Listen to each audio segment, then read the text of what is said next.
going? Hope you are well. I've been off for about a week sick. I basically going to do an overview of this amp that I just got sent to me, the AK45. The minute they showed me a picture of it, I was like, send it. There has so many inputs on this that I am going to go nuts modifying this thing. Basically, it's a 2-channel class. I believe it's a Class D. I can't really find anything what class it is. Not on the box, anyway. Let's see. It says power AC 90 to 200 volts, 12 volts.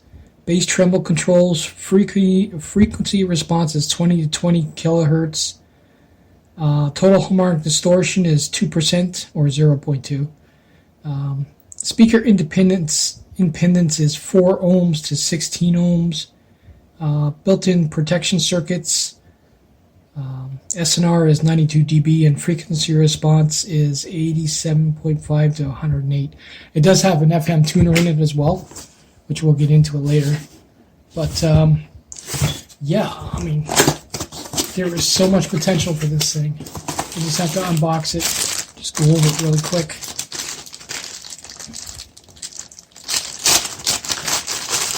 So we get a nice, decent cord. It's not bad. I've seen worse. A half-decent remote, button cell. A somewhat decent manual.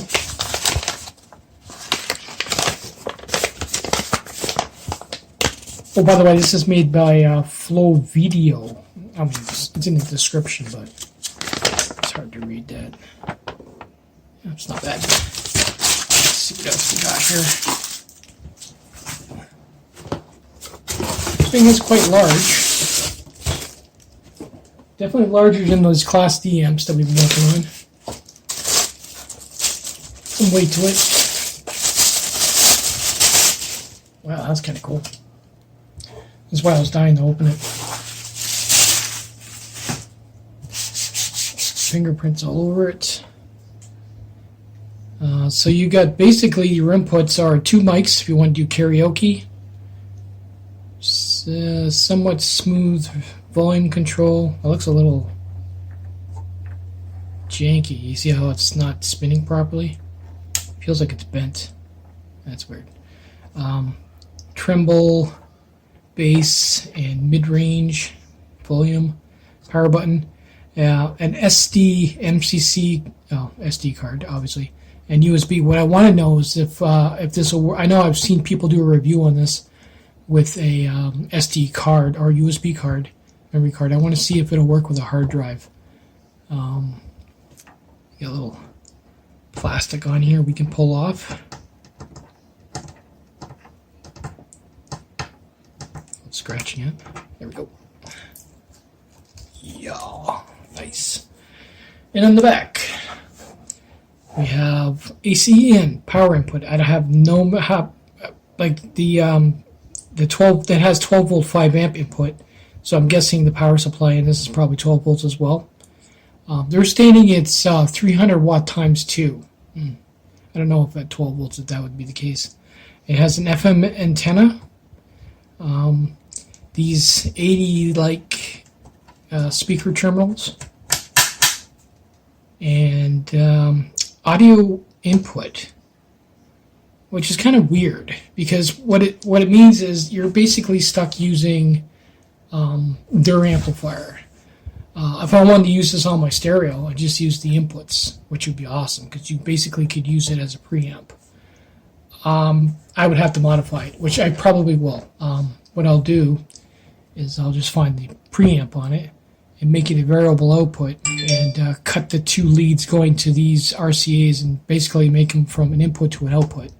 That's basically what I'm going to end up doing. But it's kind of cool. Let's actually get a screwdriver and have a boo on the inside. Yeah, I just want to make sure I wasn't saying things. Can you see that volume control? I think the shaft on the pod is bent. It's kind of bizarre. Let's pull it off and have a look at it. Oh, that's weird. It's clear. That could have been damaged in shipping. It's not a big deal. The problem is when you try and straighten it out, you could potentially break it right off. We'll worry about that later. Just as long as it works all right, it should be fine.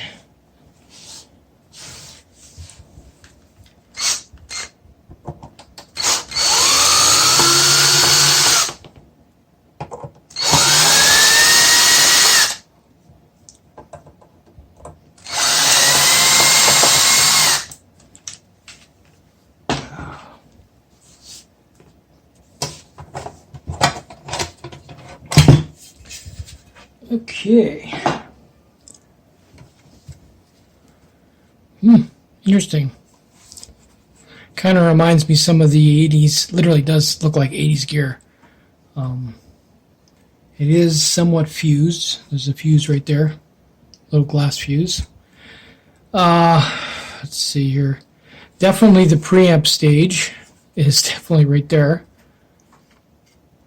which would make it quite easy to run leads from, well, I wouldn't even have to do that. Yeah, you'd have to go from the board, we'll cut the traces on the board and run the leads right to that chip, and then as you use the volume, it basically would be variable, which is doable.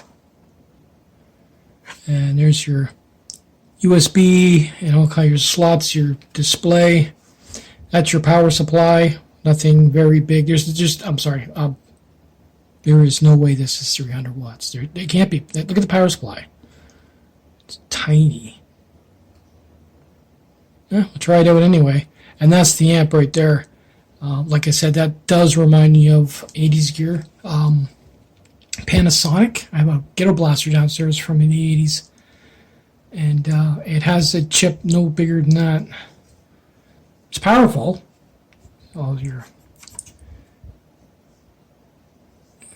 interesting. So it's got potential for being modified. That's what I'm interested in, really. Pretty cool. The pots aren't anything special. They're just B50K pots. All of them are 50K.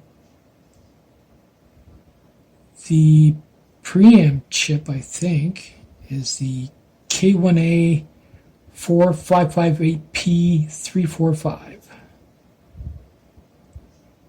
Yeah, that's definitely got to be the preamp.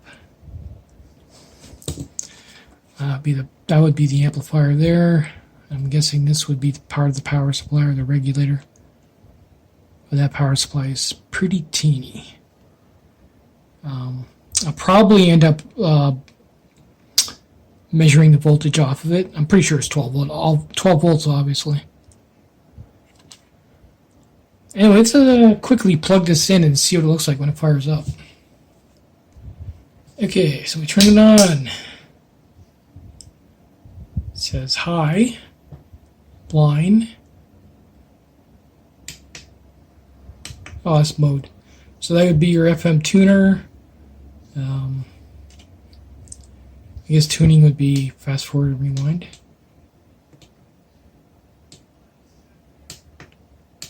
Yeah, there it is there. Not going to pick anything up, there's no antenna.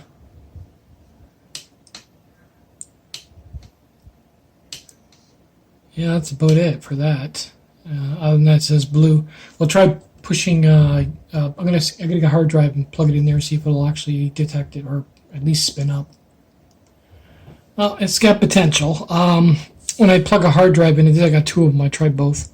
When I plug a hard drive into it, it doesn't do much of anything. It's just the hard drive just, it clicks. Because it's not enough to turn it over. You could potentially modify the board to up the amps on the USB, which wouldn't be an issue. This card picks up right away. As you can see, it's powered up. So that would work. I would prefer the hard drive over this, only because these are getting older. Same with the SD cards. When you plug that in, you see it jump there. It does detect it. It just says line when you plug it in, so it's got potential. For me to get any use out of it, like I said, what I'm going to do is I'm going to modify it so it has an output so I can use it on my bigger amp. I would like to use the hard drive on top of it plugged into the USB, which will be done. I'll basically find the 5 volts on the USB and reroute it and modify it probably right to the regulator if it has the 5 volts out. We can try the amp, but this definitely would be for bookshelf speakers. I would try this on a large speaker. It would work, but if you were using it at loud volumes, you'd probably kill it. Nice amp for $60. Oh, $69. I'll leave a link in the description if you want to follow me and maybe modify your own. What I will do is when I do my full review, on top of the full review, I will do the modifications and set it up with my gear, and we'll give it a go. I probably won't do the karaoke. I'm not big on that, but all the inputs on this are definitely worth it for me to modify it, and I definitely want to thank the company for sending it out.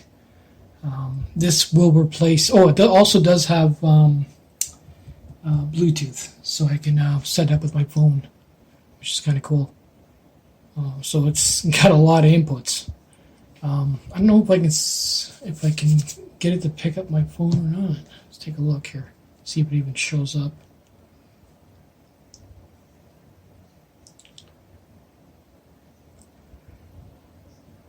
I'm guessing that is probably the closest one right there. It says SSP BT746.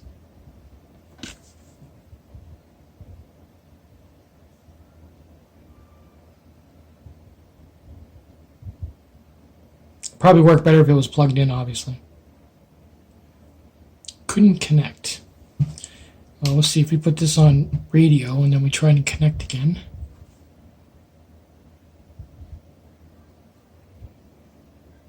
I'm going to have to do more research on it, but it does have potential, that's for sure. 1 second, let me check something. Okay, the whole Bluetooth device was a little bit confusing because it doesn't really go into specifics in the instructions how to do it. What would be easier is if they put here the name of what's going to show up on your phone. I would figure it would be AK45, which does not show up on the phone. What I got is after I set it to go to, you hit mode, and you set it to either line, FM, or Bluetooth, okay? On the phone itself, it's BT, which totally threw me off. Now it's saying it's connecting. Like, I know it's that one because if I shut it off and disconnect, try reconnecting.